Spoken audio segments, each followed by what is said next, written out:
Hi, I'm Karina McLeod, ex-Amazon vendor manager and CEO and founder of E-commerce Nurse, an online marketplace agency that focuses on helping brands thrive on Amazon and TikTok and beyond.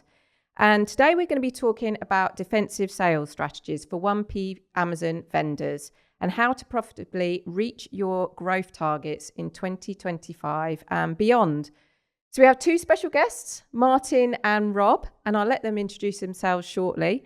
And basically, we're going to have a discussion today and really go into the insights and best practices so you can walk away and, for those that are listening, be able to implement these some changes into your business to help you in 2025 and beyond. So Martin, I'll let you introduce yourself. Yeah, hi Karina, hi Rob. Thank you for having me here first and foremost. My name is Martin Heubel. I'm an e-commerce strategy consultant and founder of Consulters, where I help first-party vendors elevate their profitability with the online retailer and also assist them doing the kind of key negotiations when it comes to the online retailer, such as cost negotiations as well as annual vendor negotiations. I'm very pleased to be here today, very excited for our topic. I think it's a topic that is not talked enough about, so very happy to delve into this. Great, thanks, Martin. And I always call you the vendor negotiations guru. So, Rob. Thank you. Yeah. Hi, I'm Rob, so Client Services Lead at E-commerce Nurse.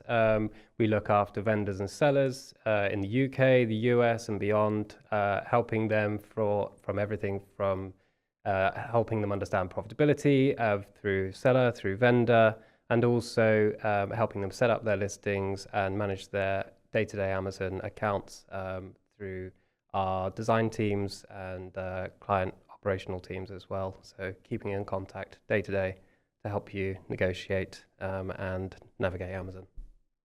Thank you. So we have a team of experts today, as you can hear from each of our experience in the room today, and we're going to be, as I said, sharing our insights and best practices to help you with your business moving forward. So to start off, I'm going to first delve into the actual topic itself and to understand more why you as a vendor should be actually even considering thinking about this topic. Why do Amazon vendors need to be planning defensive sales strategies ahead of their annual terms negotiations? I'm going to hand that over to you, Martin, first of all, because I know you came up with this topic and it was really interesting when you did, because in all honesty, it wasn't something that we really thought about. So if we as an agency hadn't thought about it, it made me think, well, I'm guessing there's a lot of vendors out there that are not even considering this topic. Yeah, absolutely. And I think a lot of brands are not necessarily having this on top of mind.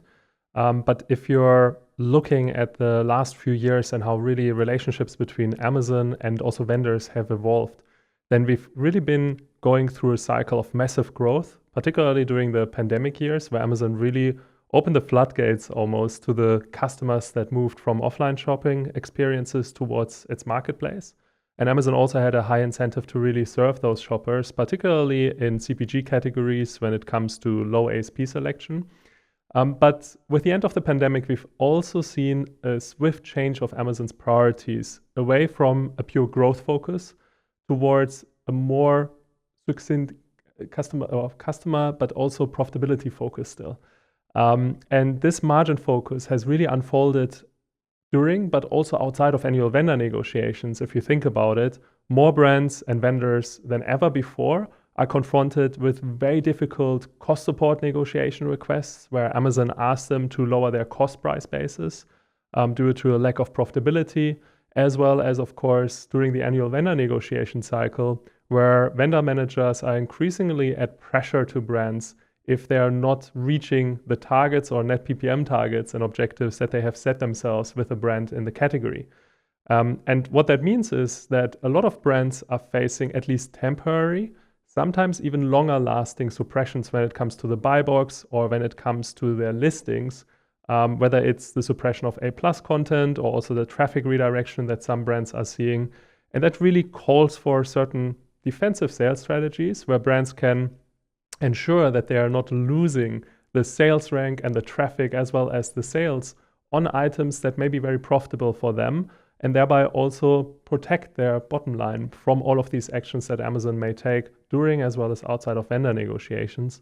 And thankfully, there are a couple of those defensive sales strategies that we will dive into today and take a closer look at. But I would say like every brand needs at least to develop a plan to really understand and identify what are the actions that they want to take in order to protect their sales, short as well as long term. It's really interesting when you come at it at that angle, because it is something you don't always think about. And there might be vendors listening today and they're thinking, well, that hasn't happened to me. But as they grow and become, I guess, more on Amazon's radar, then actually that could happen to them as well.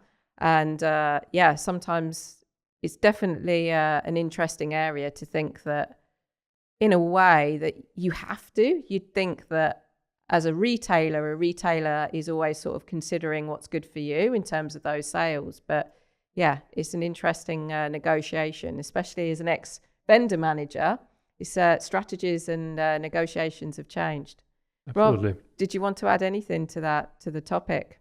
No, I think this is really great intro to the session. So super excited to sort of get more into it and talk through some of the nuances and things that you need to look out for as well through the process. Definitely. So hopefully that gives a bit more insight into why we've chosen this topic. And really now what we want to go on to and delve into, as you say, we're going to talk today about 3 key strategies that you can implement into your business as a defensive strategy to help you ensure that your business doesn't get impacted by what Martin shared earlier. So let's talk first. Strategy 1. So using a 1P, 3P hybrid approach to stay competitive, protect your sales, and maintain your ranking. Martin, would you like to share a bit more about that strategy and how that works? Yeah, of course. I think we've seen hundreds or even maybe thousands of LinkedIn posts, online and offline conversations that were circulating around a hybrid strategy. And if you're talking to agencies, if you're talking to service providers in this space, almost everyone tells you, okay, you need to kind of move towards 3P because it can yield better profitability for you. But I would challenge this notion. It doesn't necessarily yield better margins or higher profitability for you by default, because it really depends on your operational setup, your capabilities that your organization has in order to really define the kind of margin opportunity that there is. An angle that most service providers, but also our industry, is not talking enough about is that a hybrid approach can primarily protect your sales during times of more defensive and potentially more proactive disincentives that vendor managers or Amazon in general may apply on your account. Especially here in Europe, where Amazon does not deploy strict guidances or also not have the legal foundation to restrict you from opening a 3P account. There is really the case to be made that if Amazon has with you a very tricky vendor negotiation, and let's just take the example that you as the brand want to increase your cost prices, you have a national cost increase, and Amazon is rejecting it through and through, and it comes to the point where you're reaching the deadline of the cost increase and you're having to implement a trade stop with Amazon. Well, the result of that would be that you would be running out of stock on your product listing eventually, unless you're finding an agreement with your vendor manager. But if your margins are already razor thin, sometimes you're not in a position to actually give up your cost increase or to make other major concessions in your trading terms. And then thinking about a hybrid strategy that was planned well ahead of this situation can really make the difference to make or break your Amazon business. Because if Amazon is eventually running out of stock because they're not agreeing to a new cost price, then you have a good chance to at least recover those lost sales by ramping up your, for example, FBA or FBM inventory and ensuring that you're having sales actively being engaged on Amazon and protecting also your sales rank, your best-selling rank, etc. And I think this expands also during the annual vendor negotiation when Amazon sometimes applies proactively disincentives or punitive actions, as they sometimes call it, on your account. So picture a situation where you have negotiated for 3 months, you weren't really successful finding a resolution in your vendor negotiation. So your vendor manager and yourself, you couldn't simply agree on a trade base that both are happy with. And even if you had a senior escalation call, it hasn't necessarily yielded the right results. Amazon may decide to actually redirect traffic away from your brand towards other brands. And once again, what's critical here then is to have a backup solution and a backup option that can be in the form of a 3P or hybrid strategy that helps you at least to kind of regain those otherwise lost sales and sleep a little bit better, because you're also creating negotiation leverage. If Amazon cannot put significant pressure onto your brand when they're taking away sales or suppressing the buy box on your listing, because you can recover those sales through your own 3P account or the partnership with a 3P distributor, well, you're in a much better position to actually negotiate firmly back with your vendor manager, and thereby a hybrid approach is not necessarily yielding better profitability because it comes with a lot of different and additional cost centers even, but it can really ensure that you're not having these kinds of dips in sales where your rivals and peers in the category can potentially capitalize on whenever you're in a more difficult negotiation situation with the online retailer. Definitely. And you touched on something really interesting a bit earlier there about the legality part, because we've had conversations in the past with brands where they want to move to 1P, but there's been fear of moving from 1P to 3P. But there's been fear that Amazon will turn around and say, well, you can't open 3P. So effectively, they have the right as a brand to have a 1P and a 3P account. In Europe, it's a little bit easier. So brands can freely decide whether they want to sell via 1P or 3P. If you're moving over to the US, things are very different because Amazon applies what it's called the Standards for Brands policy for brands selling on its marketplace, and it applies primarily to manufacturing brands. Meaning that if you're the manufacturing brand, also set up as such in brand registry, Amazon can technically forbid you as a brand to move from 1P to 3P. And they will also, in a lot of situations, enforce this. So they will actually suppress your seller account and also suppress your 3P in the 3P offer in the buy box, which really can cause a lot of headaches for brands. Because if you're putting so much work and effort into ramping up your FBA inventory, and then Amazon suppresses your entire 3P account because they're saying we already have a direct relationship with this manufacturer via 1P, well, then the hybrid approach is not really an option for a lot of brands in the US. In Europe, it is, because Amazon, due to a very complex legal system across different countries, is not being seen as enforcing this rule. And I think they are not going to change that in the near to midterm future. That's great to know, because that's definitely been something that's come up in the past. And it really just sort of highlights how different it is when you're talking about different countries, when we're talking about a vendor working and operating within Europe versus the US, different rules apply. You then sort of mentioned about, it's quite shocking that about Amazon then diverting traffic away from listings and to other listings, because you as a brand, you're working so hard to get that traffic to your listings, and, through your advertising, just by growing your account on your sales. And for that then to be out of your hands effectively is quite scary, really, that Amazon can control that. Yeah, absolutely. And I think, manufacturing brands see a variety of disincentives sometimes being applied on their account. The most brutal is, of course, if Amazon stops ordering, because that effectively really kind of then puts the brand on the spot, and it depends on how much weeks of cover Amazon has in terms of inventory, so how much weeks of demand of the customer Amazon is able to carry. And once that stock is depleted, it really becomes an issue for the brand, because, of course, as soon as Amazon is out of stock, it takes a while for also the vendor to restock Amazon. And even if you find a negotiation solution in the end, it takes 1 or 2 weeks up until you're fully available again and can serve customer demand. While in the meanwhile, your rankings are tanking and you're, of course, out of stock to the end shopper on Amazon, which is a nightmare, especially if you have very active peers in your category who are looking to capitalize on those moments. So it can really kind of hurt your market share and your market segment share, as well as your category visibility on certain keywords with Amazon, which is why you want to avoid those situations. Now, the softer disincentives, such as we alluded to earlier, such as traffic redirection or also the temporary suppression of the buy box, is mostly a warning signal from your vendor manager to highlight to you, okay, we need to find a solution here. We cannot just be in this state where we are not finding any kind of agreement and where the negotiation is running past its original deadlines. And we are not necessarily going anywhere to define a path to green, so to say, as Amazon would say. And I think here it's really important for brands to, of course, understand that those mechanisms go both ways, right? I mean, Amazon can apply those, but I always recommend to brands to also have a very concise plan on how to react to those punitive measures and to create these plans and to get agreement with senior leadership teams up front so that whenever you're in a situation where it's gridlocked, you're ready to go and you can also apply those measures from your side of the negotiation effectively and without big approval queues. Yeah, that's great. And I love that in terms of being prepared, being able to see the signals to start with, that, you know, there's the flags highlighting that you need to change your strategy, and being prepared that there's going to come a point where you're going to have to implement certain defensive strategies.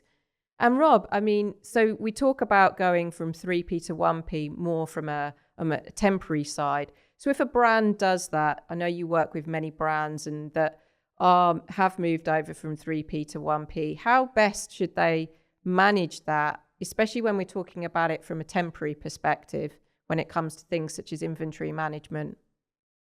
Yeah, it's an excellent point that Martin makes around the sort of getting those strategies in place ahead of time as well. I think one of the best ways to manage that is actually to get set up, get the planning in stage, get everything done way before you need to implement this strategy. One of the key things to look at is even down to things like profitability. I say even down to profitability, it really is one of the core things to look at. So you want to be ready to move at a moment's notice with either vendor or seller. And if you've got those strategies in place, you have things agreed up front, ahead of time, you know that you can make the switch, remain profitable, and keep all of your products in stock at Amazon to kind of avoid that out of stock situation, essentially.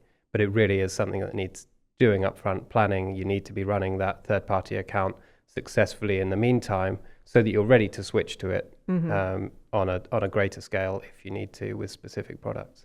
And you raise a good point there, being prepared, because you've experienced this with a number of brands. Opening a seller account is not necessarily the quickest of processes. There's the verification and everything. So it shouldn't be an afterthought, because then there will be that part, right, where there's a period of time when you're trying to get that account verified. And I guess it's also that ensuring that you have the right inventory and getting that into Amazon. There's often a delay there, right? Yeah, absolutely. Maintaining consistent supply of SKUs to Amazon, avoiding stock outs, obviously, you know, super crucial. Seem obvious, but really it is about protecting that relationship with Amazon as well, maintaining your visibility. With vendors and sellers that we work with, it's known generally that Amazon's forecasting is lacking. Most vendors report that it isn't really true to what they're seeing. So we work with vendors to manage the inventory with them and also forecast so that they can place their production orders internally with their manufacturing teams on time to have stock available for Amazon vendor orders or for FBM inventory at all times as well. So we're forecasting sort of even ahead of what Amazon are telling you to forecast for. We're actually forecasting to make sure that you have production orders in place in time so that when the orders are coming through, you can be responding quickly. So taking into account all of those metrics available at Amazon, some of them you need aggregated data essentially to kind of get the conversion rates and things like that. But there's lots to take into consideration there to make sure that you have stock available at all times. And I guess it's finding that balance, right? If you've decided that 3P is going to be your temporary solution, that it's figuring out when is that point where the 1P stock will run out. Yes. And when is that point where you need to switch over to FBA, and timing that right so you don't have any disruption in sales. Yeah, and it's a really good point there is price parity. You need to make sure that you're not competing with vendor for the buy box, but you need to be ready to react quickly when you do need FBA stock available or FBM stock if necessary, or even use drop shipping through Amazon if it's simply an inventory issue with Vendor Central. But if it's more than that, then you might consider switching across to FBA or FBM. So those listening to Strategy 1, very much that it's really, I think the key highlight here is just being proactive, seeing the signs, and being able to move quickly. And so that means being ready. So when you do need to turn on 3P, the account's there and it's ready, and it's just managing your stock to switch that over in the most non-disruptive way as possible. Strategy 2, leveraging subscribe and save to maintain ongoing sales. This is an interesting strategy. Martin, you're right to elaborate a bit more on that. Yeah, it's probably my favorite one out of the three, because it's one that is very hidden and that not many have on their radar when it comes to investing into subscribe and save. Because in a lot of conversations with brands, I often hear the question, okay, should we even invest into subscribe and save? Is it a good benchmark for us to invest into retention, elevating sales, or shall we rather invest into impulsive-driven sales events such as Prime Day, Black Friday, or Cyber Monday? And the answer is, of course, it depends on your wider strategy. And if you're just a brand starting out and you want to kind of create a lot of brand awareness, then impulsive sales events are usually the better option to go with.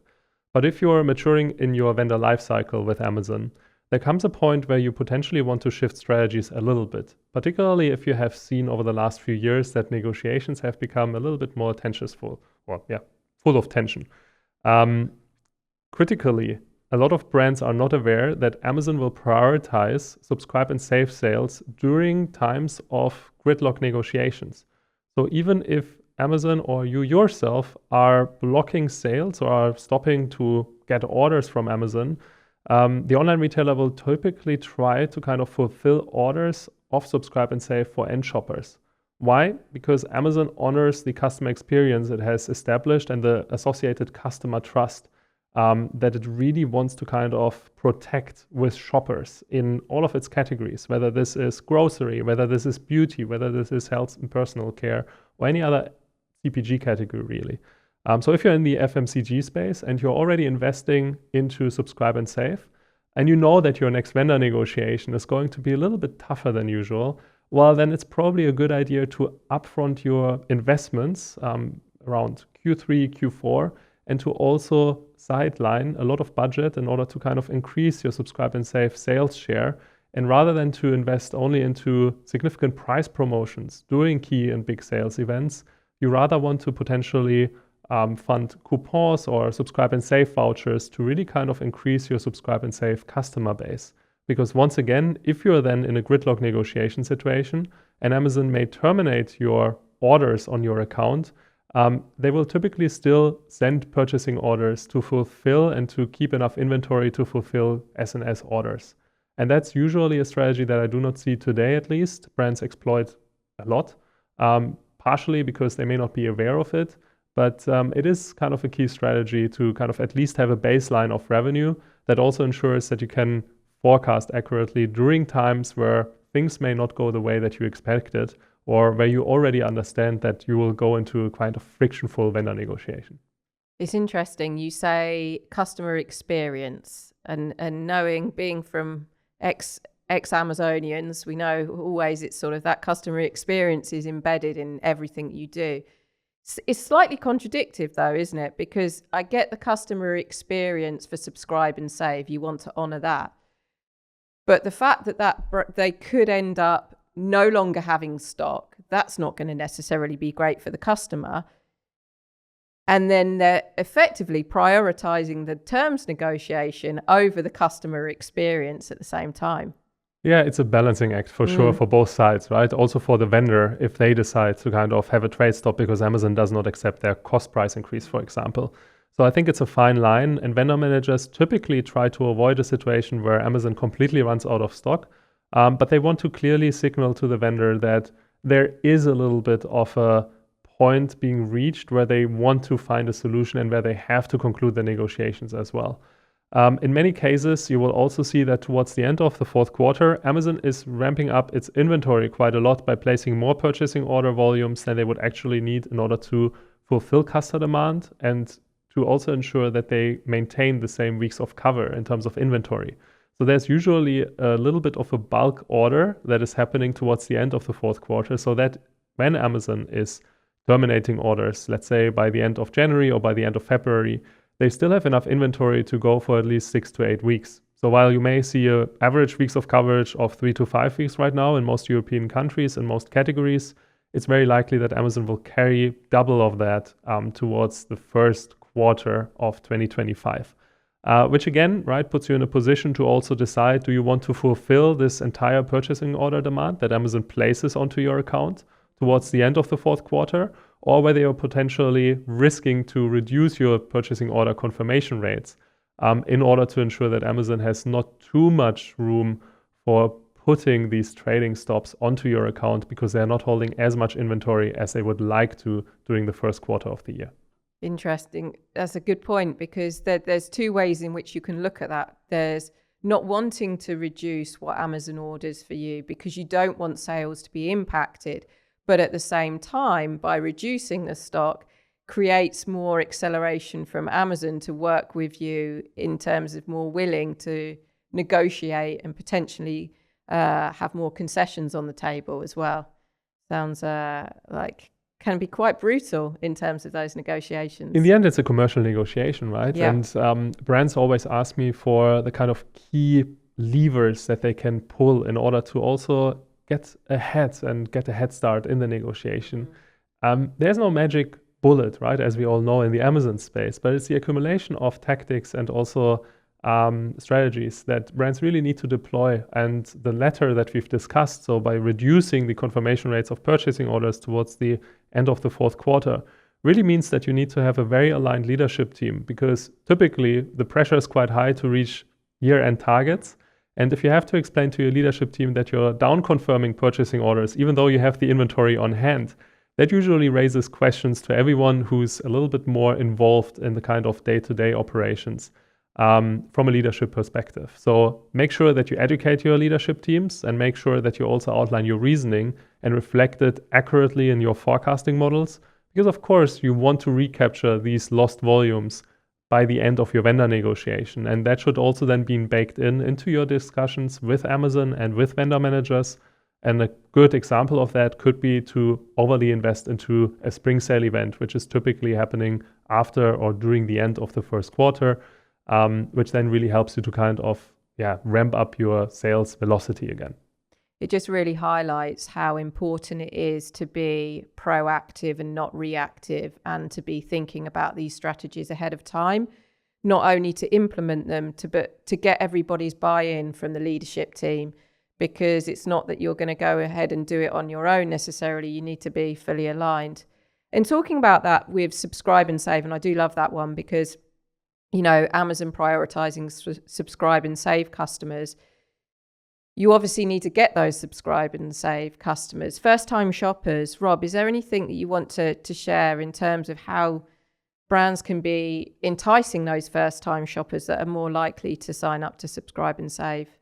Yeah, absolutely. But first, I just wanted to touch on a point that Martin made there around the inventory levels, because I mentioned it before, but if you're completely on top of your forecasting, then you can actually forecast ahead of Amazon and keep ahead of Amazon on that point and make sure that you're not overstocking into Q4. So it's really key to be on top of that to make sure you can kind of manage that negotiation, if you like. But absolutely, subscribe and save. A key activation really for any products which are selling through quickly, so fast moving products and those high sell-through rate products which consumers are coming back for time and time again. Probably goes without saying, but those are typically the types of products that you can activate. Higher value ticket items may not necessarily be sort of products which you can apply subscribe and save to, but so just be aware of that. Obviously, keeping ahead of all of your profitability means that you know how much of a discount, how deep you can go with subscribe and save. Offering a more significant discount on first subscription to attract first-time shoppers.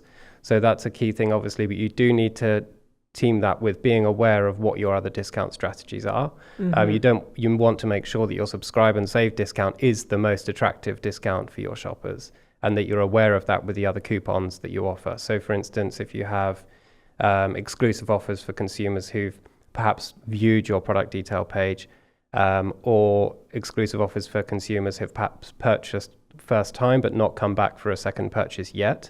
So with those exclusive offers, you want to offer a discount specifically to those consumers, but make sure again that that's not higher than your subscribe and save discount, so that you would effectively upsell them to subscribe and save if possible. It's a good point, because I often go and I look at subscribe and save, and then you think, hang on, actually it's more expensive right now for me to select subscribe and save than it is for me to go and sign up to the promotion. Do you have that ability to flex and to go into that detail for subscribe and save and everything on vendor? Yeah, absolutely. There are different coupons, voucher options available depending on what you're looking to implement as well. So getting into the detail of that, being aware of what's available, is something that we manage with clients as well, in terms of setting up that promotional strategy, keeping them aware of all of the promotional options available to them, what discount levels you can go to with each of those, and just managing those directly with them to make sure that we aren't overlapping, that you aren't stacking coupons without meaning to, etc. So it's just being super aware of all of the different strategies that you can implement and make sure that that complements the tactics that Martin's talking about as well. Definitely. And is there anything, I know we're going to be coming on to this a bit shortly in terms of strategy, but new to brand and focusing on that aspect for shoppers? Absolutely. I'm sure we'll be talking about sort of the ad side of things as well. So, but with new to brand, absolutely, you need to be focusing heavily on new to brand shoppers, with the ad strategy specifically, but also with those subscribe and save offers, etc. So you're effectively creating a bit of a funnel of shoppers, built, building on that with your ad strategy to sort of channel consumers down the right path in terms of whether they should go with a one-off coupon or subscribe and save, depending on what your product type is as well. There's a lot to think about, isn't there? I mean, we're talking about being proactive. We're talking about thinking about your defensive strategies, but not only that, you've got to think about your inventory management, a strategy there, your forecasting, and also, as you said, your promotional strategy and your pricing strategy. All of that comes to play, and it's all, there's so much to consider as well. So let's move on to strategy 3, accelerating ad spend to ramp up sales demand. That's let's talk more about that one. I find that quite an interesting strategy in terms of, almost comes back to what we were talking about in terms of almost trying to manage how much Amazon orders from you as a vendor. Yeah, it integrates directly into this point actually, because let's again think that we are in a, let's take the example of us being in a vendor negotiation situation with the online retailer, and let's also picture that we're in the first quarter or at the end of the first quarter and we still haven't achieved the right result with them. Now, if you implemented the previously discussed strategy, we basically kept the inventory with Amazon fairly moderate, so just so enough that Amazon can fulfill customer demand, but not overly stocked, so that Amazon can kind of go without a purchasing order and basically not having to reorder from us for 6 to 8 weeks. Well, if you are arriving at a very gridlock negotiation situation and Amazon is stopping the trade with us formally and says we are not going to reorder products from you, well, Amazon has not too much time to actually enforce this ordering pause, because they would run out of stock and they would not be able to fulfill the end shopper demand. Amazon, as we discussed earlier, really cares deeply about the customer experience, because the chances are that if a shopper looks for your products, especially if you're a large multinational brand, and it's not available on Amazon, or it's only available through third-party sellers who cannot often cover the kind of massive sales amounts and sales volumes that you usually push through as a vendor with the online retailer, well, then Amazon has to come back to the negotiation table fairly quickly. But let's assume you have actually a lot of inventory with Amazon, and thereby Amazon could go for 6 to 8 weeks without having to forward the negotiation. Well, then you're in a little bit of a tricky conversation and situation where you potentially want to do the counterintuitive thing of accelerating your ad spend and accelerating your media spend. Why is it counterintuitive? Well, most brands and most vendors who find themselves in a gridlock negotiation situation, they stop their ad spend entirely, because they say, why should we invest into a retail channel and into a retail customer if we do not have a finalized joint business plan together with them? We do not see the partnership and mutually oriented approach of developing our business.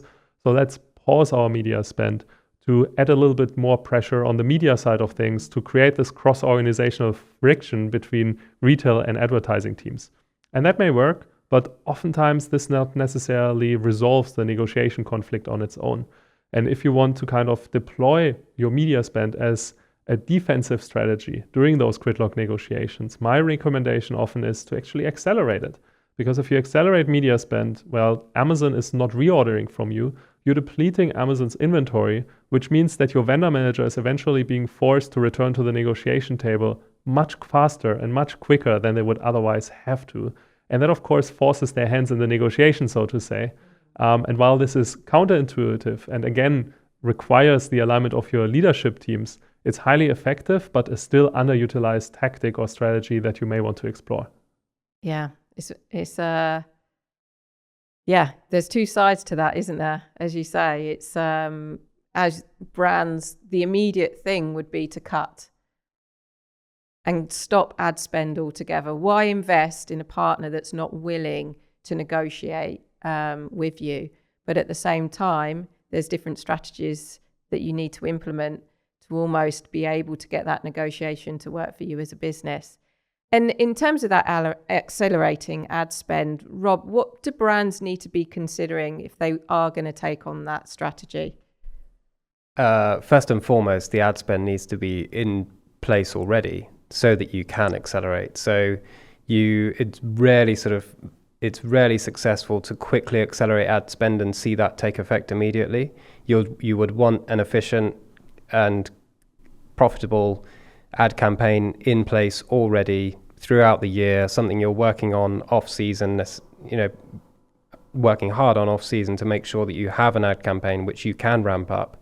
There is available space to go into. You have the right keywords and search terms within those campaigns. You're going after your competitors already. You have brand defense campaigns in place as well, and you make sure that spend is already in place so that when you get into this situation, you can quickly increase your ad spend ahead of when you really need to increase it, because it slowly ramps up once you do increase ad spend. You might not necessarily introduce an extra £50,000 one day and just spend it the next. It's a case of slowly ramping that spend up to meet the budget that you've set as well. You make a good point, because we've had that in the past where brands change their ad spend almost on a monthly basis, and it's easier said than done. If you're all of a sudden you're ramping up your ads and then you've got to drop them and you've got to ramp them up, and sometimes it takes time to ramp up that ad spend. I know when we've had to increase ad spend significantly, it's like, well, you're not spending it, or it's like you're trying to, but it has to get that momentum. So as you say, already having those ads and focusing on them already and having that momentum, and I guess the sign off, right, for ad spend, because it takes time to get that sign off. So being able to know how much, I guess a number of brands are already working with agencies that are managing their ads. Those agencies being ready and knowing how much that they can play with to turn on and off, and knowing which products to focus on, I guess, as well. Yeah, absolutely. You've got to be agile with ad spend. I mean, it's one, I think a lot of what we've covered off today really comes back to sort of setting things up for scalability at the outset. I think once you've done that, all of the rest of what we've talked about today becomes much, much simpler. If you've already set up your third-party seller account so that you can complement your 1P account, and you have a clear, real clarity on your profitability, not just for 1P, but also for 3P, so you know how much ad spend you can attribute to products, you're in a position where you can move quickly between platforms, move quickly with increasing ad spend, and you have clarity on exactly what your output will be if you introduce an increase in ad spend, so that when you're going to, hire management, etc., and you need sign off, you already have the figures in front of you. So it's really key to sort of get real clarity on that. And we work with vendors and sellers to sort of help them get that clarity. For some, it's sort of confusing, a bit of a minefield, if you like, of fees, etc. So just helping them understand that fee structure so that they can build essentially their profitability metrics and figure out what they can actually invest in advertising going forward and remain profitable, even in a situation like we're talking about where we're ramping up ad spend to increase sell-through rate to help with vendor negotiations. once you've set all of the groundworks up for that, it's much, much easier going forward. Yeah. And I think it also really kind of highlights, as you mentioned, Rob, that you need to kind of really have a granular understanding of your profitability before you go into the negotiation, not at account level, but really at SKU or ASIN level, as well as define your trigger points in a negotiation. So you can't just go in and say, okay, let's see what Amazon proposes to us. No, you need to have a proactive plan, and you need to also plan ahead and have your leadership team really on site, as we discussed, right? So that they are giving you the green light well ahead before the situation arises. And when you actually then find yourself in these difficult discussions and you're reaching certain timelines, milestones, or your vendor manager is activating certain punitive measures on your account, you're ready to go. And you're not just reacting, but you already have a proactive plan in place that you are simply going to activate. And I think that makes really the difference between a brand that thrives on Amazon, on vendor in particular, and those who understand how to kind of also use their commercial leverage that they have in the category, and those who often complain and are also feeling quite anxious about the vendor negotiation cycle that is yet in front of us. And I think really kind of getting together with your Amazon team, planning ahead, and also involving your senior leadership team very early onwards, educating them about how Amazon works and why difficult vendor negotiations are normal and not the exception, and that you need to have tactics and strategies in place to kind of anticipate them and work around them. This is really key. And I think this is where we need to work towards too also as an industry. And I hope that those 3 defensive sales strategies are also making sense for brands to at least evaluate. You don't have to implement them all, but at least pick and select the ones that you feel most comfortable with and where you also feel that your organization is in a place to exploit them at the best possible time. 100%. It puts you in a much stronger position. And even if you're not necessarily having to apply them, knowing that you've got them in your back pocket allows you to effectively not fall into a trap where you concede too early in terms of negotiations. So definitely some great strategies there, amongst many more. So thank you, Martin and Rob, for joining me today in talking about defensive strategies and how 1P vendors should be managing those strategies to avoid any situation that may impact sales during vendor negotiations and how to remain profitable. So I'm just going to recap actually for our audience in terms of those strategies. So strategy 1 is using a 1P, 3P hybrid model to stay competitive and protect your sales and maintain your ranking. Strategy 2, leveraging subscribe and save to maintain ongoing sales. Strategy 3, accelerating ad spend to ramp up sales demand. So thank you everyone for listening. Thank you again, Rob and Martin, and everyone listening. If you need anything, any support from either of us, Martin, how should they reach out to you? The easiest way is typically through LinkedIn or my website, consulters.com. Fantastic. So consulters.com. The details will be in the description on our YouTube channel. And Rob? They can contact us at e-commerce nurse for support with either vendor or seller accounts, or to discuss any of the strategies that we talked about today in a bit more detail. Great. Thank you. Thank you, everyone.